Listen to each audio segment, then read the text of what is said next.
Hello my dear students, आप सभी का ईगल स्पोकन इंग्लिश में स्वागत है। तो जैसा कि हम लोग प्रेजेंट परफेक्ट टेंस पढ़ रहे हैं, उसका एक टॉपिक मैंने पढ़ा दिया यूट्यूब पर, वीडियो देख लीजिएगा। इसका आज हम सेकंड टॉपिक पढ़ते हैं, ठीक है। सेकंड टॉपिक में हमने परफेक्ट टेंस के बारे में बताया था कि जो परफेक्ट टेंस की टाइमिंग होती है बच्चे, पास्ट प्लस प्रेजेंट होती है। यानी जो परफेक्ट टेंस की टाइमिंग होती है पास्ट प्लस प्रेजेंट की होती है, ठीक है।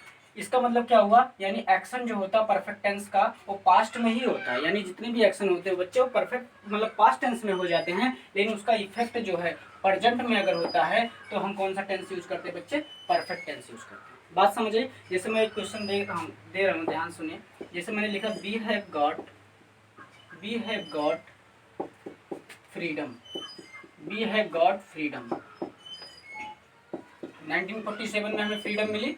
वी हैव गॉट फ्रीडम, ठीक है। एक्शन तो हमारा, यानी हमने आज़ादी प्राप्त कर ली है, हमें आज़ादी मिल गई है। यानी आज़ादी तो हमें 1947 में पास्ट में मिली, लेकिन उसका इफेक्ट आज भी है कि आज भी हम आज़ाद हैं।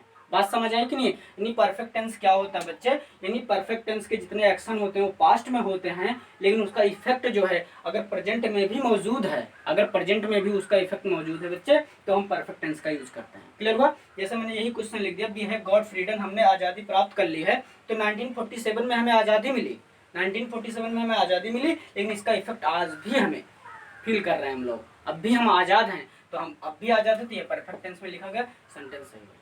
बात समझ आई कि नहीं है? क्लियर हुआ? मैं दूसरा क्वेश्चन लिख देता हूँ, ध्यान सुनना, अब इसे करेक्ट करना, देखना, ध्यान देना। मैंने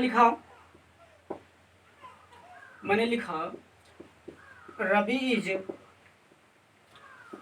इज हैप्पी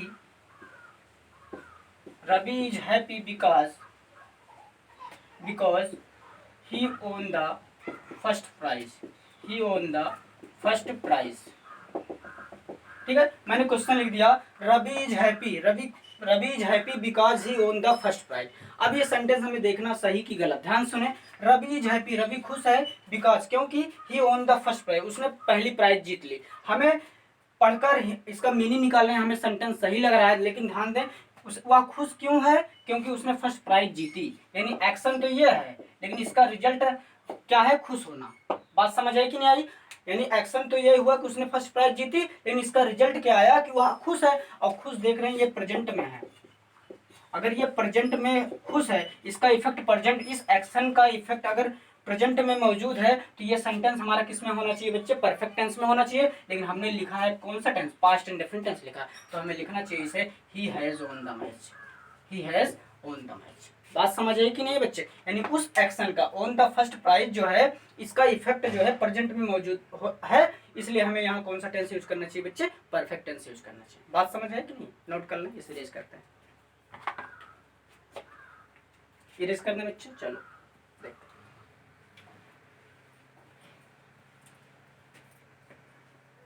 फिर देखें, मैंने लिख दिया चौथा क्वेश्चन, जो भी नंबर रहा हो, ठीक है।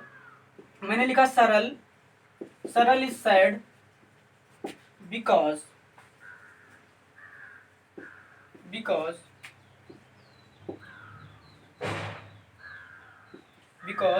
He lost the match. यानी सरल is sad because he lost the match, यानी सरल जो है क्या है?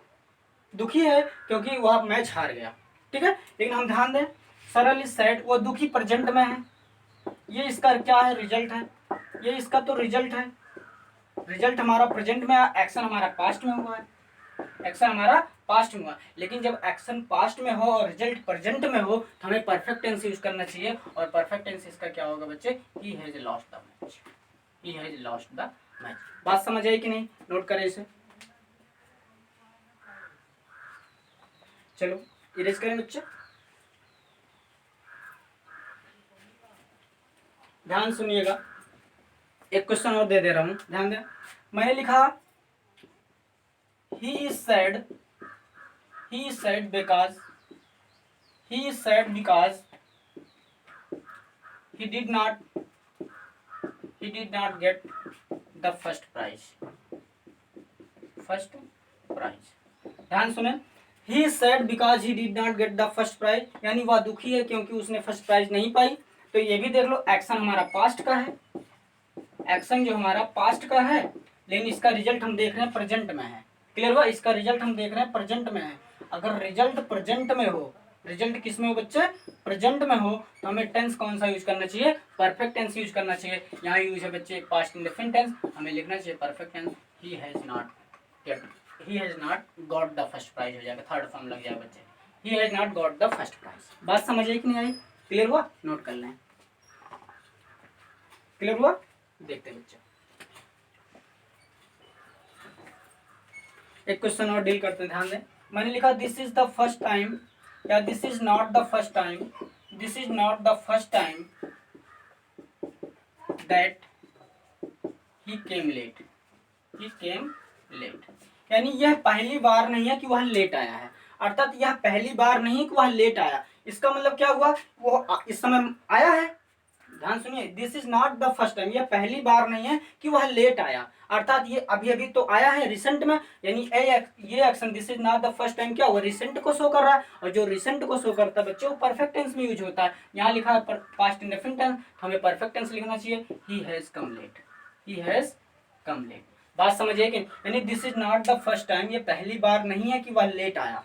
इसका मतलब क्या हुआ, वो जब आया फिर रिसेंट में आया है, यानी बार बार आता था और रिसेंट में आया है। अगर रिसेंट में आया बच्चे तो रिसेंट पास्ट जो होता है बच्चे परफेक्ट टेंस होता है, तो यहाँ हमें परफेक्ट टेंस यूज करना चाहिए। बात समझ आई कि नहीं आई। एक आध क्वेश्चन और देख लें। मैंने लिखा this is the first time, this is not the first time,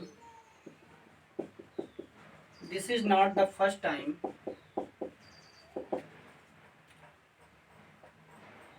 ध्यान दें, this is not the first time that we saw such an interesting movie,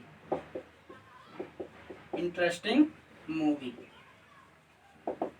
यानी this is not the first time that we see such an interesting movie, यानी ये पहली बार नहीं कि हमने इतनी इंटरेस्टिंग मूवी देखी, क्लियर हुआ, इतनी इंटरेस्टिंग मूवी देखी। तो this is not the first time मतलब क्या, रिसेंट हुआ, ये रिसेंट पास्ट है। अगर ये रिसेंट पास्ट है बच्चे तो हमें कौन सा टेंस यूज करना चाहिए बच्चे, परफेक्ट टेंस यूज करना चाहिए। और सा का परफेक्ट टेंस क्या हो जाएगा, have seen, we have seen, we have seen such an interesting movie. बात समझ आई कि नहीं आई। तो बातें याद रखना बच्चे कि परफेक्ट टेंस की जो टाइमिंग होती है पास्ट प्लस प्रेजेंट होती है, एक्शन पास्ट में होता है, उसका रिजल्ट अगर प्रेजेंट में आए तो हमें परफेक्ट टेंस यूज करना चाहिए। क्लियर हुआ। मैंने कहा जैसे this is not the first time, ये पहली बार नहीं है, अर्थात ये फिर आए हो तुम, तो ये रिसेंट हुआ। अगर रिसेंट पास्ट हुआ, हाल ही में काम हुआ है, तो परफेक्ट टेंस यूज करना चाहिए। हमें यहाँ परफेक्ट टेंस यूज किया है।